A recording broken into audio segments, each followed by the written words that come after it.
Real talk, only if you wondering. After the Lord save you, he give you a job. When that job get too big, he send you that helpmate. Make problem. You know is where I'm sitting there and ride. Usual Shamels a day go. Wisn't Todd. Showed you the blueprint and the way that I grind. You was down, so I made you mine. It's not like that much bad, but I mean, I do know that I had to mature to where I am now, and I know that it's going to be Very mature, a constant growth. It's not like I've arrived. But I know sometimes I was probably just wanting my way. I was like, well, I'm your wife and all this and that, but I had to come to a place where it's like, okay, we have to put the ministry first in this situation. So it's taking a lot of growth to get to that point. It's taking I've learned a lot about people. Just having people come and go throughout the ministry. I've learned how to handle people. What used to bother me doesn't bother me now. Even when I feel like there are people who came and just kind of used the platform for their own benefit, but didn't really, they contribute things to what you could hear on the radio, what you could see on camera, but they weren't really contributing anything to the business or the ministry. But I've learned throughout the course of time how to deal with that a lot better than what I did. So I used to just let it be known, like, I don't like that person because XYZ. I think of course it was designed like that, but a lot of our growth, because she's not the only person that grew, I grew. A lot of our growth is so crazy that our growth took place being married in the media. Yeah. You know what I'm saying? Like, I think with the inclusion of the business that we were running, like she said, the people, that's where a lot of our growth took place. You know what I'm saying? And as a husband, one of the biggest things that I'm continuously growing on is patience, because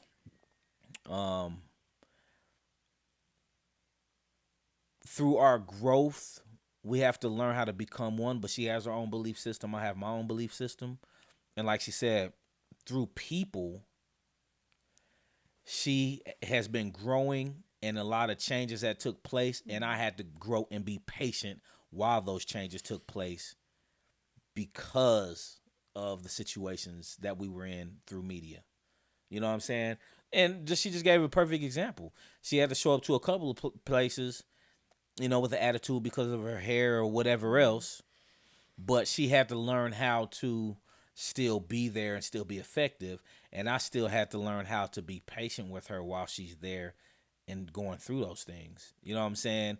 So now, you know what I'm saying, if we're at home or we're at the grocery store, we out wherever, and she's not feeling it, we've already had a lot of practice, you know what I'm saying?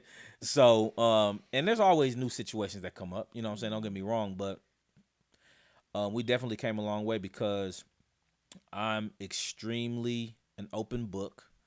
I'm an extrovert. I'm very nonchalant. I'm very trustworthy. I have open arms. You know what I'm saying? That's how I was when she met me. I'm still like that, but with a narrower hallway of how I accept that. I was just in an open field, like, but now it's kind of, and I'm still like this, but within a certain parameters. And then her parameters was like, nobody can get there, and she's not opening her arms to nothing, and she's not accepting nothing, and now she's opened up to that hallway. So now we're come one, and we both have this hallway that we're kind of open to. Does that make sense? That makes sense. I'm a big analogy dude. So, but I think we got a lot more to go, a lot more to do. 40 minutes. Okay. I thought we were only doing a 30-minute podcast. Well, I wanted to do 2 in 1. Okay. So, yeah. So we've definitely had some great times. So, let's talk about what you want out of the I want to marriage. go outside. I want outside to open up Uh-oh. so I can go outside and do outside stuff. She means go shopping. Shopping and Retail therapy is what she talks about. restaurant therapy without having to take it to go. Spend a lot of money therapy. That's what she wants to do. What do you want out of the marriage, and then what do you want out of the media? Well, How I'll about tell that? you what I want out of my marriage. Well, I just want us to continue to be God-led. And I don't want to sound cliche. I don't want to sound like, well, that's what you're supposed to say because you're a Christian. Like, no, and I was talking to God about this earlier. Like, it's so important to have God first and foremost. And it's so important to filter out everything through the lens of God, because I've been in a place as a wife where I'm filtering out my marriage and even filtering out myself and filtering out my business through my emotions or how I look at something or how I think somebody else will look at something. But it's so important to, know what God has to say about every aspect of your life, and to make sure that your life lines up with what he says, what he thinks, what he would do. I think that's the only way that we as Christians who are called to do something, I think that's the only way that we will actually succeed. So just to put it in general, I just want my marriage and my ministry just to line up with God, because if it doesn't, then what are we working with? Yeah, I agree. And it's so easy to get off track and get that alignment off track. You know what I'm saying? And not to cut you off, but it is because I'm thinking, just on the business side / ministry, we've had people come and they think, oh, well, I see this, I think it should go this way, or I see that, I think it should go that way.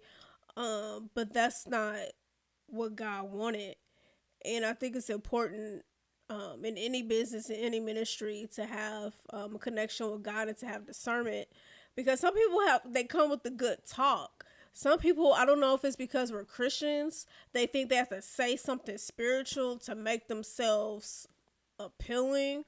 Like if they say, oh, God sent me here, God told me to ask you, God told me to show you this, I think they think that we're supposed to be like, oh, okay, well, let's do it. But it's really important to know and stand on what, God has given you and what God has shown you, and not be led astray by others or even yourself. Yeah. So I agree. I think that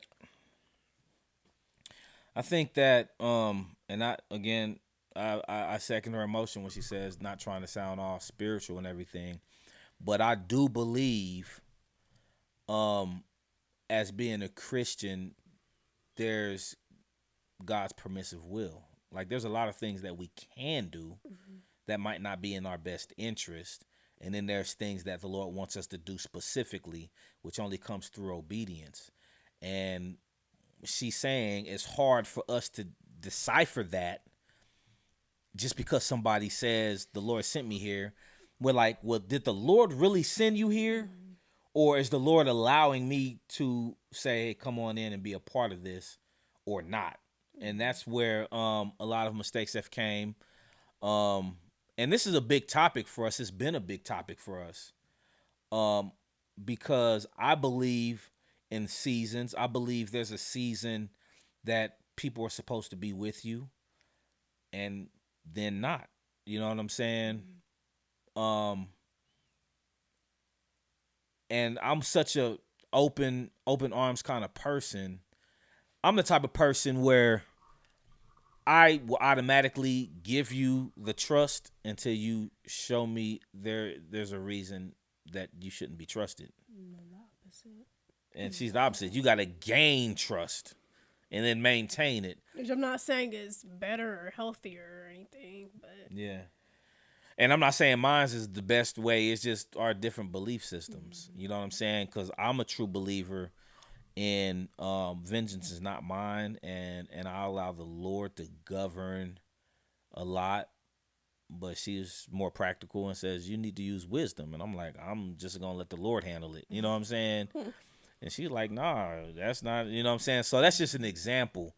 What I want from our marriage is for us to continue, of course, to grow closer to the Lord together.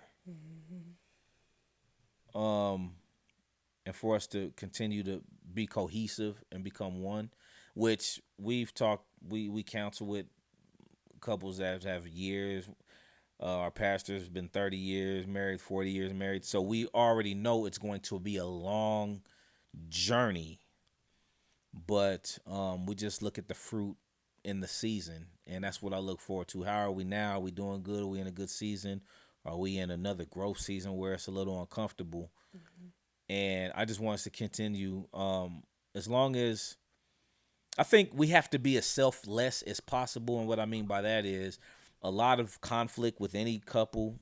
If you would just consider what the Lord wants and not yourself, and kill your flesh and turn your pride down, it will be a lot easier. But that's where the growth comes in, because only mature Christians are able to do that. And the more mature you are, I think the better you can do that. So when I want things my way, if it's all about me, then I need to grow and understand it's not always about me or what I want. And if we can do that on a constant basis, I think we'll end up being more cohesive. I remember a big thing when we first got married. It was before I was married to Tammy. I was married to, the ministry was all I did. And I'm not even going to say media, because media was just a small part of my life. It was ministry. It was the small groups, the discipleship classes, you know what I'm saying, the church service and the serving in the church. So I was already used to 12, 14-hour days. You know what I'm saying? And that wasn't her regimen. So I would automatically get mad, like, you don't want to do this, just because she's tired after 7 hours, which is understandable. But I'm like, I'm not tired till 13, 14 hours. So I had to adjust to doing that. And she always said, you got to have balance. I kind of disagreed. I don't think you need balance. I just think we got to get an understanding. We got to have more of a rhythm. You know what I'm saying?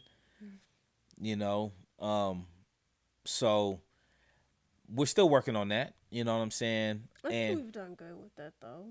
I think we have too. We've done pretty good finding a rhythm. I just noticed that we're, and I'm sure it's with years. By the time we get to 10 and 15 and 20 years, Dang, it'll I'll be with you forever. Shoot, that's what's up. No. No, for real. Okay. You wasn't excited about that? Okay, forever. Forever. Yeah. But no, I just think as time goes on, we'll be more, even more in a rhythm. Yeah. Because I just think that's something that time had to teach us. Yeah. And just learning about each other, too. Because, like we said, we got married so early. Mm-hmm. We really didn't know the depths of each other. Yeah. Even though we spent a lot of time together. And it wasn't necessarily surface level stuff. But there's just always things to learn. Even now that we've been married for almost 6 years, there's still stuff to learn. There's always going to be stuff to learn. But yeah, but I do think, at this spot, we've grown a lot in that area. Mm-hmm.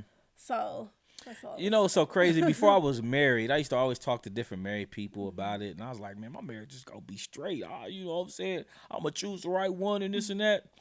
And one of my partners, Brian Goins, he was like, I'm going to tell you like this. He said, man, I'm going to tell you something, man. You remember this for when you get married.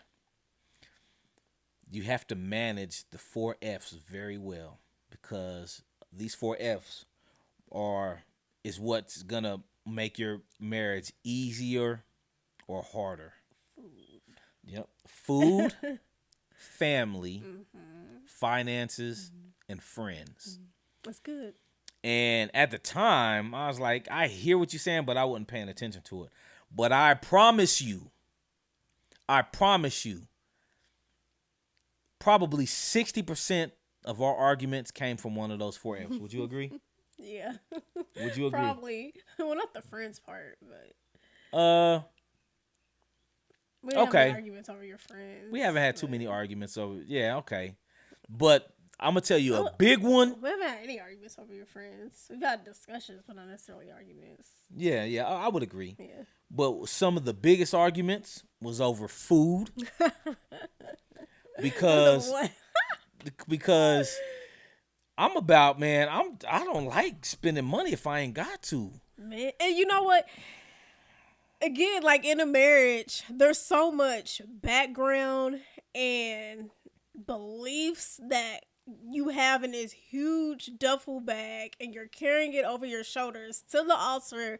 And when you say I do, that big old bag is right there. Mm-hmm. So my background is, I've been pretty much single the majority of my adult years. So if I want to go to this restaurant and get me the $10, $15 meal, I'm going to do that. If I want to go over here to this restaurant, give me $10, $15 meal, I'm going to do that.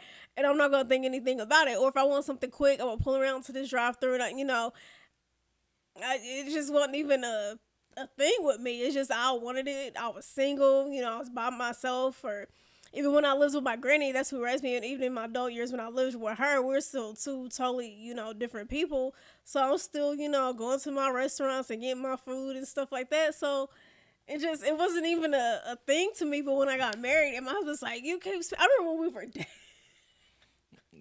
Tell the story. We got in the argument. Go ahead.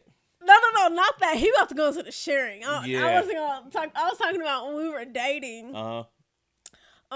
We were probably only 3 or 4 months in, and I would go on my lunch break and I would buy me some food. Like every lunch break, I'm buying like between probably $5, $7 some dollars, which adds up, 5 days out the week.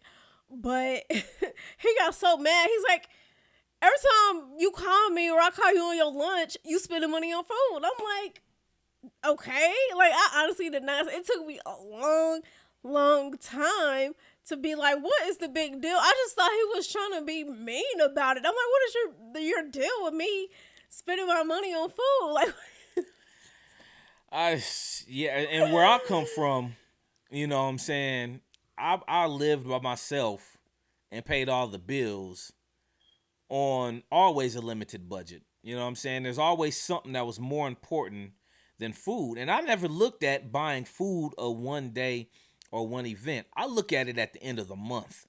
That's when I look at it. So it might not seem like you spending $7 on something to eat on lunch break is a big deal. But like she said, when you do it every day, that's $28 a week. That's $100 a month. And that's when the meal is $5, $6, $7. You know what I'm saying? So that was a big thing because I believe in, hey, I'll cook 4 nights out of the week, maybe eat leftovers 1 night out of the week, and then I'll buy food 2 nights out of the week. On the weekend when I'm out kicking it, you know what I'm saying, blah, blah, blah, then I'll eat out. That was my thing because I got bills to pay. She never really been in a situation where all the bills was on her shoulders, right? I do, and I live by myself for a short period of time. But was you buying a lot of food then? Yeah. Okay. Well, you had that kind of money. I just had that kind of money, but when you're used to doing something, I think sometimes it becomes second nature. You don't give much thought to it. Now, I probably wasn't eating out as much at that time, but I was still like, I'm about to buy this real quick. Like, I mean, especially like on my lunch break, I was still, doing your thing. Yeah. And then we went to 54th Street, Applebee's. When? What do you say? And she wanted a $17 dish. I was like, cool. Let's 54th Street or Applebee's. I think that was when we went. You're talking about the thing where I didn't want to share. Yeah, I was that like, was the Cheesecake Factory. I was like, let's just share. You know what I'm saying? Like, and not only did she not want to, she got mad and we got into an argument over it.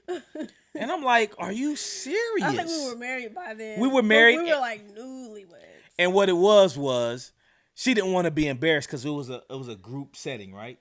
Yeah, it was just our family though. But I don't think it was it wasn't about embarrassment. It was just more so like, why we gotta share? Like, I didn't want a whole dish to myself. Here's the thing, man, we always share anyway, even when we get 2 dishes. First thing she want to do is eat some of my food. So if we're going to do that, we might as well only get 1 dish is my thought. Like that idea. So, but we got over it. So we've had a lot of arguments over food. Family. Oh my God. So Oh, God. let me just tell you, when I first met her folks, this is before we was married. Don't start with my people. When we first met her folks, before we got married, and we went back down to Cape Girardeau for me to meet her aunties, her uncle, and her grandmother. And Tammy, she's got a 4-year degree, and her family members, they get degrees and they go to get good jobs and they work jobs and retire from jobs. So I'm sitting there talking to her uncle and her auntie. And they was like, "Oh, did you go to college?" Like, "Yeah, I went to college for 7 years." Like, "Oh, okay. Do you have a job?" And I was like, "Well, I'm self-employed. I own a radio station." And the uncle said, "Oh, so you don't have a job?" And I'm looking there and I'm flabbergasted. Like, I didn't even know what to say. Like, yeah, so what's for dinner? You know what I'm saying? Like, I just didn't know what to say because my thought process is you just skipped right over the part where I said I own something and kind of, so already right then I was like, I don't think they like me. You know what I'm saying? I didn't think they liked me. They liked you. It was just, a different language. A different what? Language. Oh, a different language. Yeah. Okay. So, and I mean, I don't know. Did you have any experience with my family that you want to share? No. You don't want to share? Mm-mm. Okay. She don't want to share. That's cool. But yeah, so family, so it's food, friends, and finances.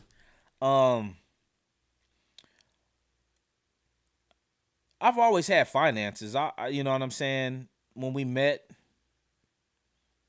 I was in an all right spot. You know what I'm saying? I mean, I ain't breaded or nothing, but I wasn't really missing no meals. But this is the thing. I have already been living a life of trying to prioritize as much as possible. So the things that I want, I might not get a lot of things I want. As a matter of fact, at that time, I was only getting 20% of the things that I want. Out of 100% of things that I want, I'm okay with getting 20%. As long as I had all that I needed. So I chose to spend my extras on those couple of little things that I wanted. So as far as finances, I was cool. I think we've had some disagreements about finances is because I think my wife at a point in time has 100% of things that she wants, and she doesn't want to settle for 20%. She wants to settle for, I got to have 75% of what I want. We always have what we need. 90%. We always have what we need, but she didn't want to settle for accepting 20% of what she wants. And then that's when, the conflict will come in because she's fighting and fighting and fighting to get that 80% of what she wants. And I'm like, let's grow into that. Let's get a little bit of what we want. As long as we got everything we need, let's get a little bit of what we want and a little bit more of what we want and a little bit more of what we want. And through hard work and through patience and through timing and through seasons and through grace of God and all this. And she's like, no. It's my money and I want it now. She wanted to call JG Wentworth on me. You know what I'm saying? And so that's how it was in the beginning. But my sugar has truly made me proud and excited because I'm telling you, last week, I'm like three times out of the week, I wanted to get some food. And she's like, I'm not spending my money on no food. And every time she said, I'd be like, look at her. Okay, you go, girl. I had to buy it. You know what I'm saying? She'll buy it once, but then I get in the mood. Should we here kick it? I want some seafood. The seafood is our thing. So, and a lot of times, and we went somewhere right before they closed all the shops. And she was like, I see some shoes I want for $90. And we had more than them. I'm like, hey, get it. But you gotta look at your account after you spend that. You know what I'm saying? She's like, you know what? I'm gonna wait. And I'm like, she's growing. You know what I'm saying? Praise God. Not like I'm just the financial guru, because I spend money. But I do a lot of spending on things that I think is gonna get us ahead. And if I think it's gonna get us ahead, I'll spend it. I spend it, and it might not even really get us ahead, or it might not get us ahead right then. You know what I'm saying? But I do. So I want to shout out to Brian Goins for giving me that little bit of advice. The 4 F's: the family, friends, food, and finances. Mm-hmm. You know, that was wisdom. That was wisdom. So shouts out to B for that one. But yeah, so we've had a really, really good time. I thank the Lord that He's blessed me with this nice young tender, and she's definitely my helpmeet. Mm-hmm. What we gonna talk about next, baby? We're gonna and this is our introduction. You know, this is part 2 of our introduction. But the next time on Married to Media, what we gonna get into? What we gonna talk about? We're going to jump right into the quarantine, the stay-at-home order, and how that has affected our media company. That's huge. So, hey, man, we hope that you're going to be with us, you know what I'm saying, through this. And we're gonna get into a lot of stuff when it comes to marriage and media. We Married to Media, and we're going to get into a lot of stuff. So, we appreciate y'all, you know what I'm saying, rocking with us. And I love you, baby. Love you too. We'll holler. See ya. Real talk. Only if you wondering. After the Lord save you, He give you a job. When that job get too big, He send you that helpmate. Make problems. You know is where I'm sitting there and ride. Usual smells a day go. Wisnit, Todd. Showed you the blueprint and the way that I grind. You was down, so I made you mine.